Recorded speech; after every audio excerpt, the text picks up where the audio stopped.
তো নবী সাল্লাল্লাহু আলাইহি সাল্লামের যুগে নবুয়ত কাল পেয়ে গেছেন। এরপরে সাহাবা একরামের যুগে খোলাফায়ে রাশিদার যুগ চলে গেছে। এরপরে রাজতন্ত্র এসেছে। নবী সাল্লাল্লাহু আলাইহি সাল্লাম ইসলামী রাষ্ট্রের মূলনীতি কি হবে, ইসলামী রাষ্ট্র কিভাবে প্রতিষ্ঠিত হবে, সেটা আহলুল হাল ওয়াল আকদের মাধ্যমে হবে, এটা সর্বসম্মতিক্রমে।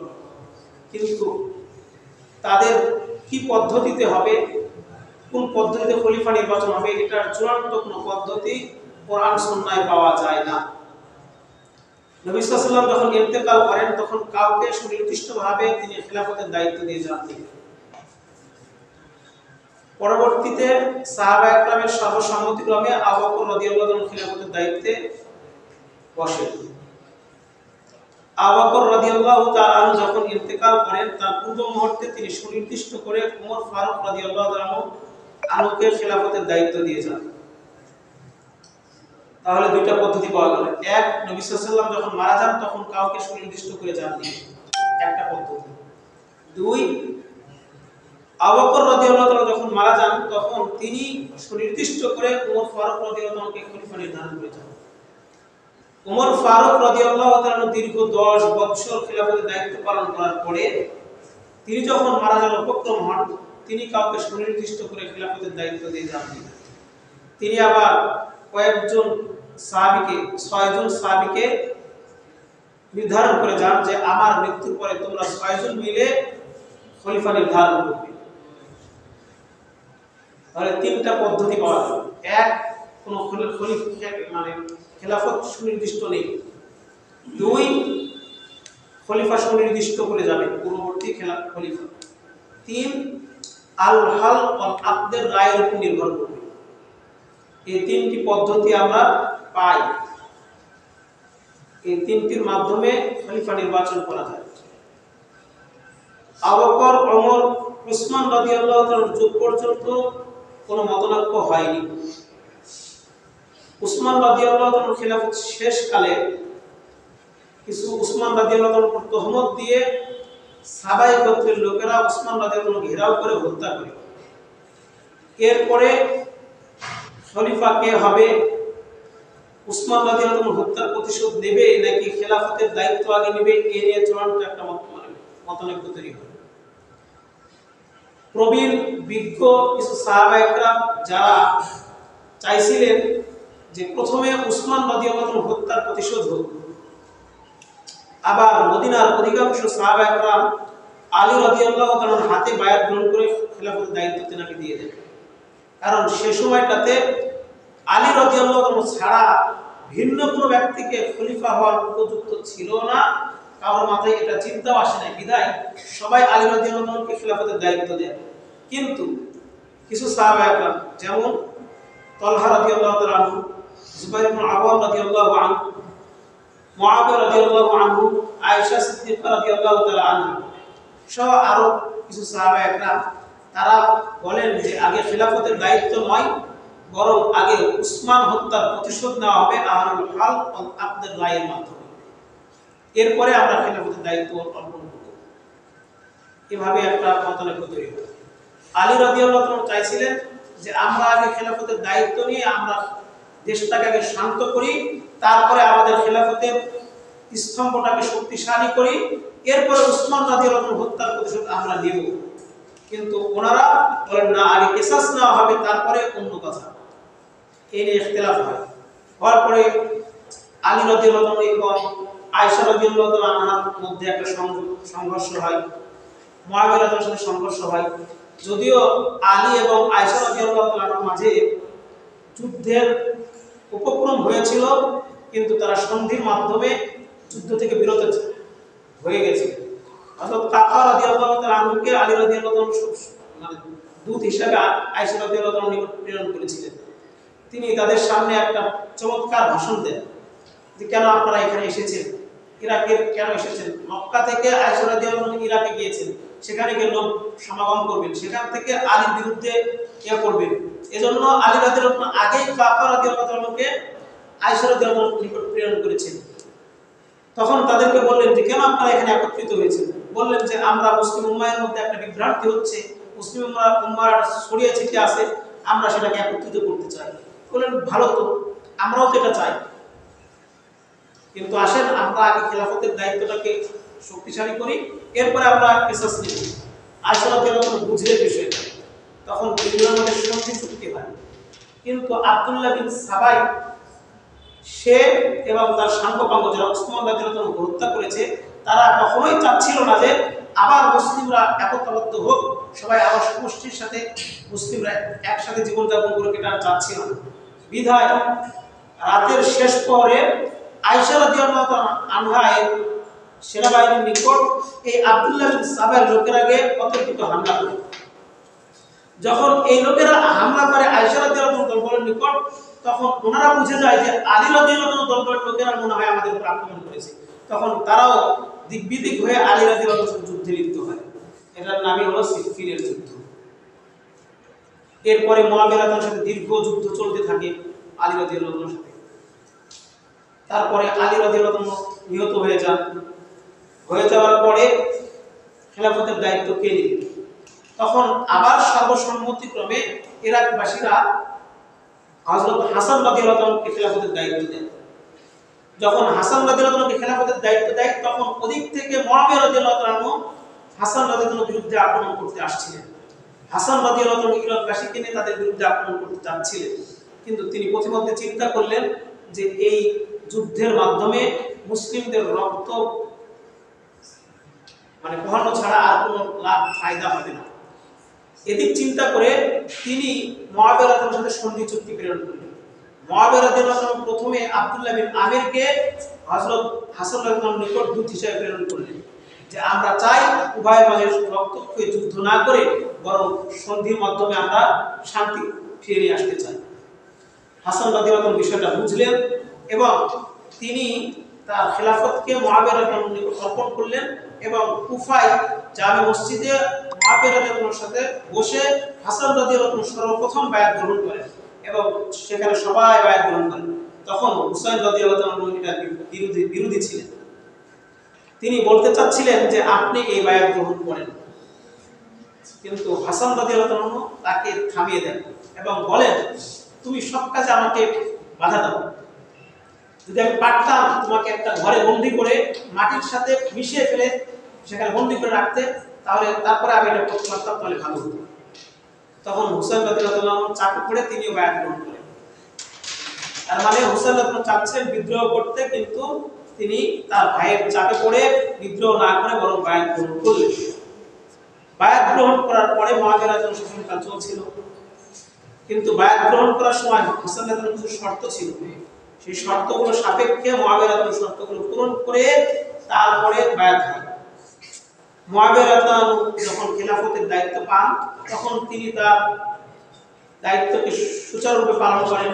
তিনি সেই সময় নৌবাহিনী তৈরি করেন, সেনাবাহিনী তৈরি করেন, বিভিন্ন দেশে অভিযান পরিচালনা করেন, বিভিন্ন দেশকে বিজয় করেন। এভাবে তার কীর্তি গাথা হয়। মুআবিয়া রাদিয়াল্লাহু আনহু যখন শেষ জামানায় উপনীত হলেন, তখন সাহাবায়ে কেরাম এবং দেশের মধ্যে গোত্রপ্রীতি, বিভিন্ন মানুষের মধ্যে মানুষপ্রীতি, মানুষের প্রতি ভালোবাসা, গোত্র ভালোবাসা, এভাবে মানুষের মধ্যে একটা বিশৃঙ্খলা দেখা দেয়। তখন তিনি চিন্তা করলেন যে আমি যদি এই অবস্থায় এই উম্মাহকে রেখে যাই, তাহলে আরো বড় রক্তক্ষয়ী যুদ্ধ হতে পারে। মুআবিয়া রাদিয়াল্লাহু আনহু এই চিন্তা করে বিভিন্ন দেশ ঘুরতে লাগলেন এবং তিনি পরামর্শ নিতে লাগলেন যে কাকে খলিফা নির্ধারণ করা যায়। তখন শামবাসী সর্বসম্মতিক্রমে তার সন্তান ইয়াজিদকে খেলাফতের দায়িত্ব দেওয়ার জন্য অনুরোধ করলেন। সেখানে কিছু সাহাবা একরাম ছিলেন, যেমন আমর বিন মুগীরা বিন শুআবা রাদিয়াল্লাহু তাআলা আনহু, তাকে বললেন যে আপনি এই অবস্থায় এই উম্মাহকে রেখে যান না, বরং আপনি আপনার সন্তানকে দায়িত্ব দিয়ে যান। কারণ উসমান রাদিয়াল্লাহু আনহু নিহত হওয়ার সময় উম্মাহের যে অবস্থা হয়েছিল, উম্মাহ যে একটা বিপর্যস্ত হয়ে পড়েছিল, উম্মাহের মাঝে রক্তক্ষয়ী যুদ্ধ হয়েছিল, আপনি আর এভাবে আর উম্মাহকে রেখে যান না, বরং আপনি আপনার সন্তানকে দায়িত্ব দিয়ে যান। আবার কিছু সাহাবা একরাম এই ইয়াজিদের পক্ষে রায় দেন। মুআবিয়া রাদিয়াল্লাহু আনহু চিন্তা করে দেখলেন যে হ্যাঁ, এই অবস্থায় যদি আমি উম্মাহকে এভাবে রেখে যাই, তাহলে আরো বড় রক্তক্ষয়ী যুদ্ধ হতে পারে। তখন মুআবিয়া রাদিয়াল্লাহু আনহু মক্কা গেলেন, গিয়ে সেখানে সাহাবা একরামের সাথে পরামর্শ করলেন। আব্দুল্লাহ বিন জুবাইর, আব্দুল্লাহ বিন ওমর, আব্দুর রহমান বিন আবু বকর, আব্দুল্লাহ বিন আব্বাস, এই সমস্ত সাহাবা একরামের সাথে তিনি পরামর্শ করলেন। তারা কোনো ক্রমেই ইয়াজিদকে বায়াত দিতে চাচ্ছিলেন। সেখান থেকে তিনি বাধ্য হয়ে হুসাইন রাদিয়াল্লাহু আনহুর নিকট গেলেন। হুসাইন রাদিয়াল্লাহু আনহুর নিকট যখন গেলেন, তখন হুসাইন রাদিয়াল্লাহু আনহু বললেন যে আপনি খলিফা, মানে আপনি মারা যাওয়ার পূর্বে আপনি খলিফা নির্ধারণ করে যাবেন না, বরং স্বাভাবিক অবস্থায় রাসূল সাল্লাল্লাহু আলাইহি ওয়াসাল্লাম যেভাবে রেখে গেছেন আপনিও সেভাবেই রেখে যাবেন। যদি আপনি সেটা না করেন তাহলে খলিফা নির্ধারণ করলে কয়েকটি শর্ত। এক, আপনি আবু বকর রাদিয়াল্লাহু তাআলার মতো করেন, অর্থাৎ আপনার গোত্র ছাড়া ভিন্ন কোনো গোত্রের লোককে আপনি খিলাফতের দায়িত্ব দিয়ে দেন। আপনার রক্তের সাথে সম্পর্কযুক্ত এমন কোনো ব্যক্তিকে দিতে পারবেন না, এবং এটা মানুষের সর্বসম্মতিক্রমে হতে হবে, এবং এটা আপনার মৃত্যুর পরে কার্যকরী হবে। এভাবে তারা শর্ত জুড়ে দিলেন। সেখান থেকেও তিনি ব্যর্থ হয়ে চলে গেলেন। গিয়ে তিনি তার সন্তান ইয়াজিদকে খিলাফতের দায়িত্ব দিলেন। যখন মুআবিয়া রাদিয়াল্লাহু তাআলা আনহু মারা যান, তখন ইয়াজিদ দায়িত্বভার গ্রহণ করেন। দায়িত্বভার গ্রহণ করে দেখলেন যে বিভিন্ন দেশে বিভিন্নভাবে মানে ক্ষমতার পালাবদল হতে পারে। আব্দুল্লাহ বিন ওমর, আব্দুল্লাহ বিন আব্বাস, আব্দুর রহমান বিন আবু বকর, আব্দুল্লাহ বিন জুবাইর, হুসাইন রাদিয়াল্লাহু আনহু, এরা সবাই বিদ্রোহ করে আমার খিলাফতকে ছিনিয়ে নিতে পারে। এজন্য তারা সকলের কাছ থেকে বায়াত গ্রহণ করার জন্য ওলীদ বিন উতবাকে জোর জবরদস্তি করলেন। তিনি তাদেরকে চাইলেন, কিন্তু তারা কেউ বায়াত গ্রহণ করলেন না। হুসাইন রাদিয়াল্লাহু আনহু মক্কা থেকে বাধ্য হয়ে মদিনায় আগমন করলেন। মদিনা থেকে মক্কায় আসলেন যাতে করে বায়াত গ্রহণ করতে না হয়। আব্দুল্লাহ বিন জুবাইর রাদিয়াল্লাহু আনহু প্রথম রাত্রিতেই তিনি চলে আসেন। সেখানে ওলীদ বিন উতবা আব্দুল্লাহ বিন জুবাইর রাদিয়াল্লাহু আনহুকে বাধা দিতে চেয়েছিলেন, কিন্তু তিনি অন্য পথ দিয়ে মদিনায় চলে আসেন। আবার দ্বিতীয় রাত্রিতে হুসাইন রাদিয়াল্লাহু আনহু মক্কায় চলে আসেন। এভাবে তারা চলে আসেন, তারা কেউ বায়াত গ্রহণ করেন না। যখন মক্কা থেকে মদিনা থেকে মক্কায় হুসাইন রাদিয়াল্লাহু আনহু চলে আসলেন, তখন কুফাবাসী হুসাইন রাদিয়াল্লাহু আনহুর নিকট শত শত চিঠি প্রেরণ করলেন যে আমরা আপনার শত্রু মুআবিয়া রাদিয়াল্লাহু আনহু মারা গেছেন, এখন আমরা আপনার হাতে বায়াত গ্রহণ করতে চাই, আপনি আমাদের নিকট চলে আসুন, আমরা সবাই আপনার নিকট বায়াত গ্রহণ করব। যখন বারবার এরকম চিঠি আসছিল, তখন হুসাইন রাদিয়াল্লাহু আনহু সেই অবস্থা পর্যবেক্ষণের জন্য তার চাচাতো ভাই মুসলিম বিন আকিল রাদিয়াল্লাহু আনহুকে সেখানে প্রেরণ করেন। মুসলিম বিন আকিল রাদিয়াল্লাহু আনহু কুফায় যান।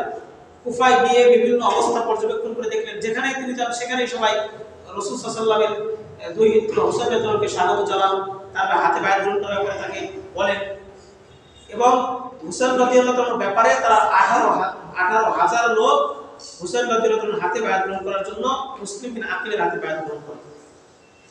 যখন এই অবস্থা দেখলেন, তখন মুসলিম বিন আকিল রাদিয়াল্লাহু তাআলা আনহু তখন হুসাইন রাদিয়াল্লাহু আনহুকে বললেন যে আপনার জন্য এখানকার লোক পাগল পারা, আপনি এখানে আসতে পারেন। যখন মুসলিম বিন আকিল এভাবে বললেন, তখন ইয়াজিদ দেখলো অবস্থা বেগতিক।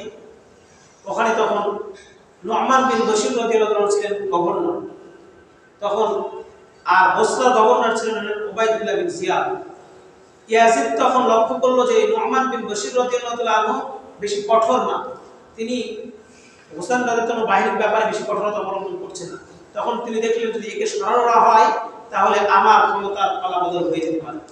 এজন্য তিনি উবাইদুল্লাহ বিন জিয়াদকে বসরা থেকে নিয়ে এসে এই কুফার গভর্নর করলেন, এবং নু'মান বিন বশীর রাদিয়াল্লাহু আনহুকে সেখান থেকে বরখাস্ত করে দিলেন। বরখাস্ত করে দেওয়ার পরে যখন এই উবাইদুল্লাহ বিন জিয়াদ কুফায় ঢুকে, তখন মুখ ঢেকে ঢুকছিলেন, তখন তাকে দেখে সবাই মনে করেছে যে হয়তো হুসাইন রাদিয়াল্লাহু আনহু ঢুকছেন। এজন্য সবাই তখন তাকে আহলান সালাম মারহাবা এরকম করে তাকে স্বাগত জানাচ্ছিলেন। এক পর্যায়ে গিয়ে যখন তিনি কুফায় গভর্নর হয়ে গেলেন, তখন মসজিদে তিনি খুতবা দিলেন এবং বললেন যে এখানে মানে কঠোরতা অবলম্বন করেন, কেউ হুসাইন রাদিয়াল্লাহু আনহুর পক্ষ অবলম্বন করতে পারবে না। হুসাইন রাদিয়াল্লাহু আনহু যারা ইয়া করবে, মুসলিম বিন আকিলকে যারা থাকতে দেবে তাদেরকে শাস্তি দেওয়া হবে, এভাবে ইয়া করলেন। তখন মুসলিম বিন আকিল রাদিয়াল্লাহু আনহুকে কেউ আর থাকতে দিচ্ছিল না। আশপাশের 18,000 লোক তখন তার সাথেও তাকবীর দিয়ে স্লোগান দিয়ে বাড়ি থেকে বাইরে। কিন্তু উবাইদুল্লাহ বিন জিয়াদ অবস্থা বেগতিক দেখে তখন তার সম্প্রদায়ের লোকদেরকে বলল যে এদেরকে তোমাদের লোকদেরকে এখান থেকে ফেরাও, তাহলে তোমাদের খবর আছে। তখন উবাইদুল্লাহ বিন জিয়াদের নির্দেশ ক্রমে সম্প্রদায়ের যারা নেতা ছিল তারা তাদের সম্প্রদায়ের লোককে মুসলিম বিন আকিল রাদিয়াল্লাহু থেকে সরিয়ে দিচ্ছিলেন। সরাতে সরাতে সরাতে মাত্র 30 জন লোক মুসলিম বিন আকিলের সাথে থাকে, আর বাদ বাকি সবাই বিশ্বাসঘাতকতা করে মুসলিম বিন আকিল থেকে সরে যান। এই অবস্থায় মুসলিম বিন আকিল একাকী হয়ে যান। তখন মুসলিম বিন আকিল এক বৃদ্ধার বাড়িতে গিয়ে আশ্রয় নেন। সেখানেও তাকে হত্যার জন্য যায়। সেখানে ওমর মুহাম্মদ বিন আশআসকে প্রেরণ করা হয়। মুহাম্মদ বিন আশআস মুসলিম বিন আকিল রাদিয়াল্লাহু আনহুকে পাকড়াও করেন। মুসলিম বিন আকিল তাকে যখন ধরতে যায় তখন তিনি তরবারি চালাচ্ছিলেন, প্রায় অনেক লোককে তিনি আহত করেন। কিন্তু তিনি কখনোই যখন দেখছিলেন যে অবস্থা বেগতিক, তখন মুহাম্মদ বিন আশআস বললেন, তুমি তরবারি থামাও, আমরা তোমাকে মারবো না, বরং তোমাকে আমার নিরাপত্তে রাখবো। তখন মুসলিম বিন আকিল রাদিয়াল্লাহু আনহু চিন্তা করলেন যে এখন অবস্থা বেগতিক, আমি আর কতই তরবারি চালাতে থাকবো, আমি তো নিজেও আহত হয়েছি। বিদায় তিনি তরবারি চালানো বন্ধ করলেন। বন্ধ করে যখন মুহাম্মদ বিন আশআসের কবজায় চলে গেলেন, তখন তিনি চিন্তা করলেন যে আমার প্রাণ আর এখান থেকে রেহাই পাবে না। তখন তিনি একটা কথা বললেন যে তোমার কাছে আমার একটা আবেদন, সেটা হলো তুমি হুসাইন রাদিয়াল্লাহু আনহুর নিকট চিঠি প্রেরণ করবে যে যেন হুসাইন রাদিয়াল্লাহু আনহু কুফায় আর না আসে, কারণ প্রথম অবস্থায় যে অবস্থা ছিল এখন আর সেই অবস্থা কুফার নেই। এখন হুসাইন রাদিয়াল্লাহু আনহুকে তুমি নিষেধ করে দেবে, তিনি যেন না আসে। তখন মুহাম্মদ বিন আশআস সেই কথা রাখেন এবং তিনি হুসাইন রাদিয়াল্লাহু আনহুকে নিষেধ করেন, চিঠি প্রেরণ করেন। কিন্তু যতক্ষণে মুসলিম বিন আকিলের চিঠি হুসাইন রাদিয়াল্লাহু আনহুর কাছে পৌঁছে, ততক্ষণে হুসাইন রাদিয়াল্লাহু আনহু মক্কা থেকে কুফার উদ্দেশ্যে রওনা দিয়ে দেন। এরপরে মুসলিম বিন আকিলকে হত্যা করা হয়ে যায়। হুসাইন রাদিয়াল্লাহু আনহু এদিক থেকে 8 জিলহজ মক্কা থেকে কুফার উদ্দেশ্যে রওনা দিয়ে সাফা নামক স্থানে কবি ফারাজদাকের সাথে দেখা হয়। দেখা হওয়ার পরে কবি ফারাজদাকে বলেন, কি খবর, ইরাকের কি অবস্থা? তখন তিনি বলেন যে ইরাকবাসীর অবস্থা, মনে তোমার প্রতি ভালোবাসা, নবীর পরিবারের প্রতি ভালোবাসা, কিন্তু তারা তাদের ইরাক বা ইয়াজিদের তরবারির পেছনে তারা আনুগত্যশীল। মনে নবীর প্রতি ভালোবাসা, নবীর পরিবারের প্রতি ভালোবাসা, কিন্তু তরবারির নিচে তারা আপনার আত্মসমর্পণ করে আছে। এরপরে হুসাইন সেখান থেকে রওনা দিয়ে বিভিন্ন জায়গায় মুসলিম কাফেলার সাথে দেখা হয়। প্রতিমধ্যে সালাবা নামক স্থানে গিয়ে খবর পান যে তার চাচাতো ভাই মুসলিম বিন আকিল রাদিয়াল্লাহু আনহু নিহত হন।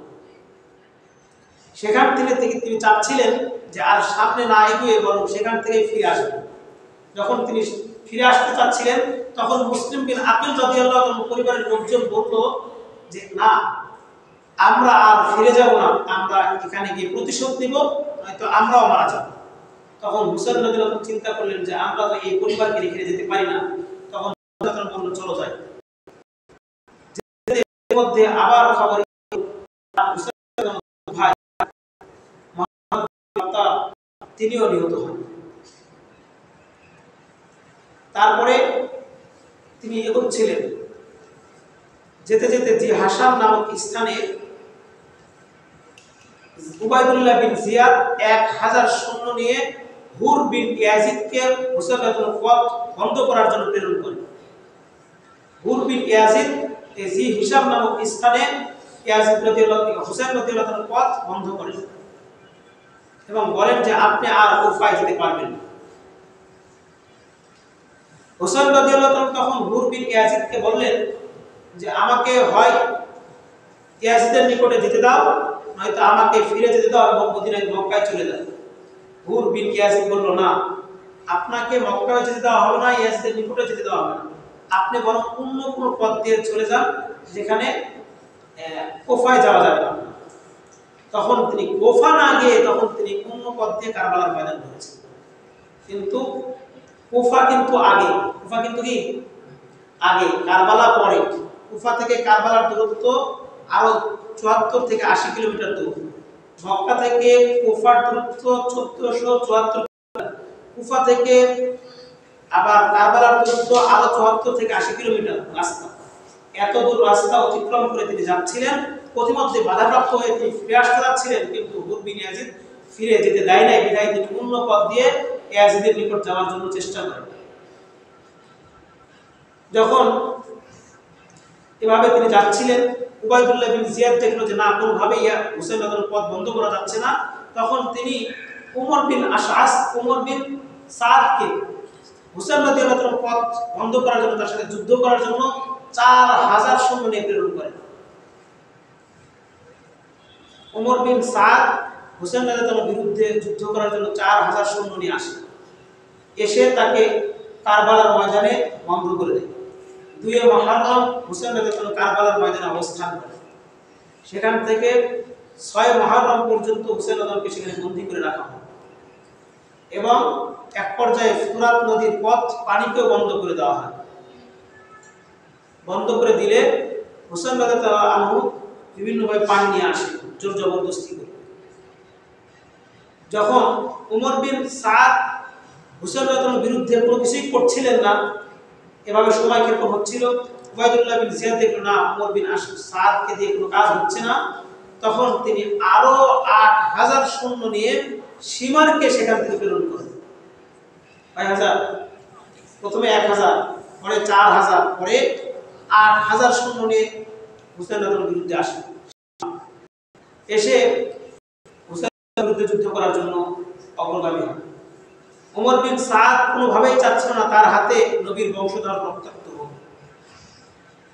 কিন্তু ক্ষমতার জন্য, ক্ষমতা টিকিয়ে রাখার জন্য, উবাইদুল্লাহ বিন জিয়াদের কমান্ড মানার জন্য তিনি মানতে চাচ্ছিলেন না, কিন্তু ক্ষমতা পালাবদল হতে পারে, অর্থাৎ তার ক্ষমতা নাও থাকতে পারে, এই ভয়ে ক্ষমতা রক্ষার জন্য তিনি যুদ্ধ করার জন্য এক পর্যায়ে রাজি হয়ে যান এবং 9 মুহররম হুসাইন রাদিয়াল্লাহুকে যুদ্ধের জন্য আসতে বলেন। হুসাইন রাদিয়াল্লাহু বলেন আজকে আমাকে সময় দাও, কালকে দেখা যাবে। হুসাইন রাদিয়াল্লাহু পরের দিনও আবার চাচ্ছিলেন যেখানে যুদ্ধ না হোক, হয় আমাকে ইয়াজিদে নিয়ে যাও, নয়তো আমাকে ফিরে যেতে দাও মদিনায়, অথবা অন্য যে কোনো পথে আমি চলে যাই, তোমাকে আমাকে যে কোনো পথে যেতে দাও। কিন্তু উমর বিন সাদ কোনোভাবেই যেতে দিচ্ছিল না, আর সীমার এসে বারবার যুদ্ধের জন্য তাগাদা দিচ্ছিল। পরে 10 মুহররম সকাল থেকে যুদ্ধ শুরু হয়। সেখানে হুসাইন রাদিয়াল্লাহু আনহু এবং তার সাথে জামবাজ কিছু লোক তার সাথে যুদ্ধ করে। যুদ্ধ করতে করতে এক পর্যায়ে তার পরিবারের সকল সদস্য মারা যায়। হুসাইন রাদিয়াল্লাহু আনহু একাই যুদ্ধ করছেন। যুদ্ধ করতে করতে যখনই তার সামনে কেউ আসে তার রেহাই হয় না, যে আসে তাকে তিনি কুপাত করে ফেলেন, মেরে ফেলেন। অবস্থা বেগতিক দেখে সীমার বলল, কেন এখন বসে আছো, আঘাত করো। কিন্তু কেউ সাহস পাচ্ছিল না, নবীর দৈহিত্র হুসাইন রাদিয়াল্লাহু আনহুকে আঘাত করার কেউ সাহস করে পাচ্ছিল না। এক পর্যায়ে সিনান বিন আনাস বর্ষা দিয়ে হুসাইন রাদিয়াল্লাহু আনহুকে আঘাত করে থাকে।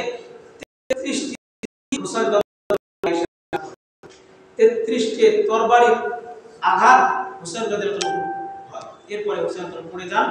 এরপরে সীমা বিন জিলজাওশা এই নরপিশাচ হুসাইন রাদিয়াল্লাহু আনহুকে মেরে দেহ থেকে কল্লাকে আলাদা করে ফেলে। এভাবে কারবালার ময়দানে হুসাইন রাদিয়াল্লাহু তাআলা আনহু এর হৃদয় বিদারক কাহিনী ঘটে যায়। এটাই হুসাইন রাদিয়াল্লাহু কারবালার মূল কাহিনী। এখান থেকে আমাদের শিক্ষা কি এবং এর মূল কারণ কি, মুআবিয়া রাদিয়াল্লাহু আনহু দোষ কি, আমরা এটাই একটু আলোচনা করি। মুআবিয়া রাদিয়াল্লাহু আনহু যখন, আমি বলেছিলাম মুআবিয়া রাদিয়াল্লাহু আনহু যখন ইন্তেকাল করবেন তার আগ মুহূর্তে তার অপশন 3টা। 1, তিনি স্বতন্ত্রভাবে খেলাফত কাউকে না দিয়ে তিনি এমনি মারা যাবেন। 2, খেলাফতের দায়িত্ব কাউকে দিবেন। 3, আলুল হক ওয়াল আকদের উপর রেখে যাবেন। এই 3টা পথ অবলম্বন করে যাওয়ার সুযোগ ছিল মুআবিয়া রাদিয়াল্লাহু আনহু, কিন্তু 3টা পথ অবলম্বন করলে বিপদ। 1, যদি তিনি সাধারণ অবস্থায় রেখে যান তাহলেও বিপদ, কারণ সে সময় গোত্রপ্রীতি, মানুষের প্রতি মানুষের ভালোবাসা ব্যাপক হারে দেখা দেয়। ওই সময় যদি মুআবিয়া এই অবস্থায় রেখে যান তাহলে আরো বড় রক্তক্ষয়ী যুদ্ধ হতে পারে, মুসলিমদের মধ্যে আরো বড় রক্তক্ষয়ী যুদ্ধ হবে। হেজাজবাসী চাইবে আব্দুল্লাহ বিন ওমরকে, শামবাসী চাইবে ইয়াজিদ বিন মুআবিয়াকে, কুফাবাসী চাইবে হুসাইন রাদিয়াল্লাহু তাআলা আনহুকে, মিশরবাসী চাইবে আব্দুল্লাহ বিন আমর বিন আস রাদিয়াল্লাহু তাআলা আনহুকে। এভাবে বিভিন্ন অধিবাসীরা বিভিন্ন জনকে চাবে, তখন চাওয়ার মাধ্যমে আরো বড় রক্তক্ষয়ী যুদ্ধ সংঘটিত হবে। এজন্য কোনোভাবেই খেলাফতের দায়িত্ব কাউকে না দিয়ে মারা যাওয়াটা একটা সমস্যা। 2 নম্বর, সুনির্দিষ্ট কাউকে খলিফা নির্ধারণ করা, এটাতেও সমস্যা। 3 নম্বর, আর হাল ওয়াল আকদের মাধ্যমে রেখে যাওয়া, এটাতেও সমস্যা। আর হাল ওয়াল আকদকে রেখে গেলে সাহাবা একরামকে রেখে যেতে হতো, সেখানে আব্দুল্লাহ বিন ওমর, আব্দুল্লাহ বিন আব্বাস, আব্দুল্লাহ বিন জুবাইর, আব্দুর রহমান বিন আবু বকর, হুসাইন বিন আলী, এদেরকে রেখে যেতে হতো। এদেরকে রেখে গেলে অবশ্যই তারা কখনোই ইয়াজিদকে খেলাফতের দায়িত্ব দিত না। আর ইয়াজিদকে খেলাফতের দায়িত্ব না দিলে কি সমস্যা হবে, এটাই প্রশ্ন। মানে মুআবিয়া তো পারতেন এটা করতে, কিন্তু তিনি কেন করেন নাই? তার কি জন্য, মানে কারণটা কি? কারণ যদি তিনি ইয়াজিদকে দায়িত্ব না দিয়ে যান তাহলে শামবাসী পরবর্তীতে আবার বিদ্রোহ করে বসবে। এই গোত্রপ্রীতি, গোত্র সমস্যা, মানুষের প্রতি মানুষের ভালোবাসা, রাজনৈতিক প্রেক্ষাপট ভিন্ন হওয়ার কারণে মুআবিয়া রাদিয়াল্লাহু তাআলা দূরদর্শী চিন্তা করে তার সন্তান ইয়াজিদকে দিয়ে যান। যদিও চিন্তাধারাটা ভুল না সঠিক, সে সময়ের প্রেক্ষাপটের কারণে আমরা বিষয়টা ভালোভাবে বুঝে উঠতে পারছি না। এজন্য এটার ব্যাপারে চূড়ান্ত কোনো কথা বলা যায় যে মুআবিয়া রাদিয়াল্লাহু তাআলা এখানে কোনো দোষ করেছিলেন কিনা।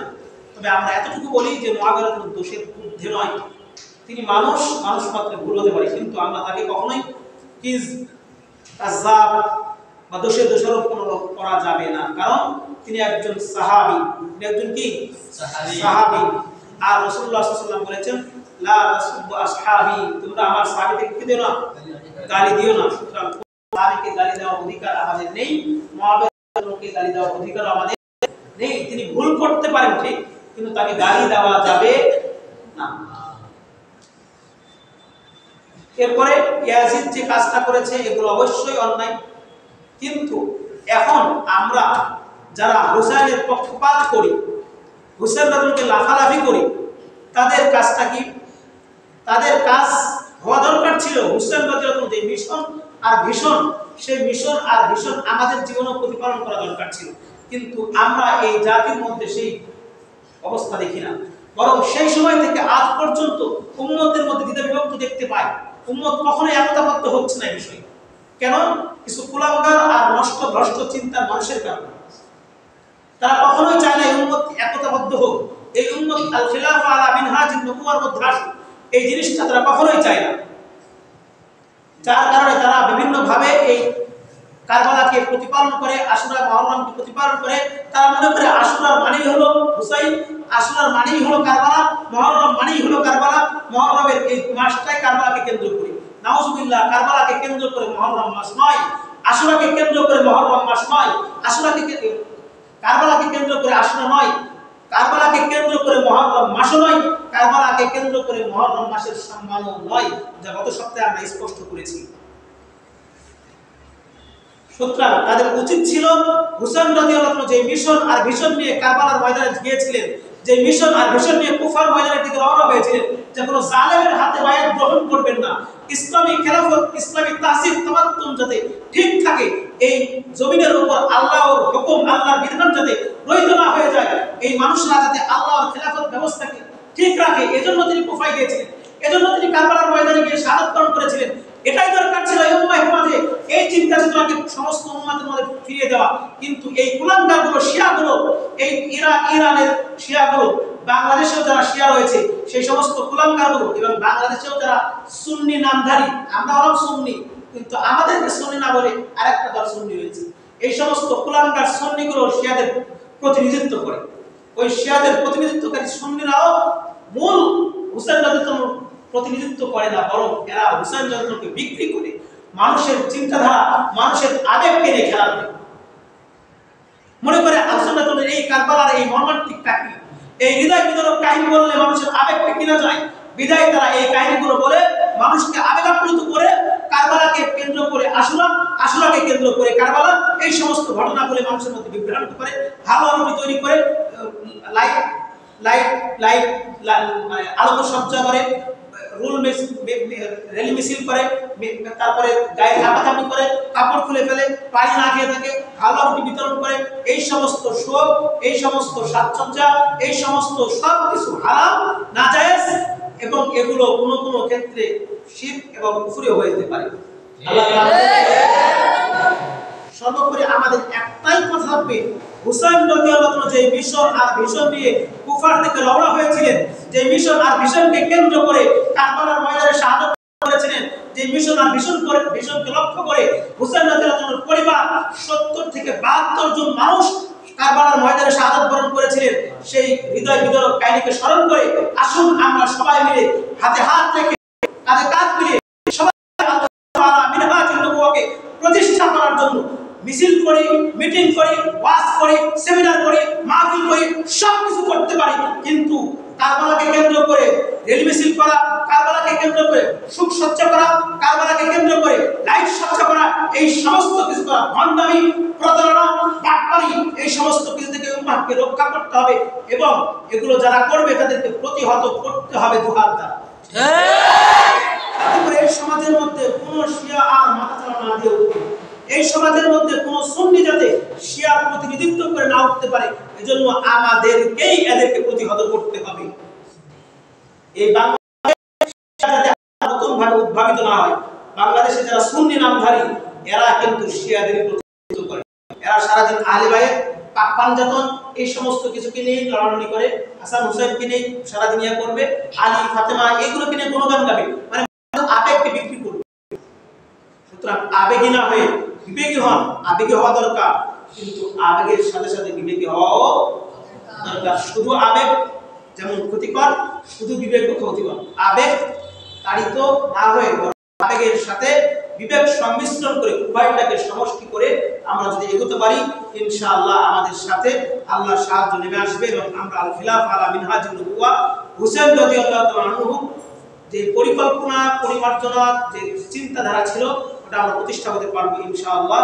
আল্লাহ তাআলা আমাদেরকে তৌফিক দান করেন এবং কারবালার মূল ইতিহাস বোঝার তৌফিক দান করেন। আমিন। আসসালামু আলাইকুম ওয়া রাহমাতুল্লাহি ওয়া বারাকাতুহু।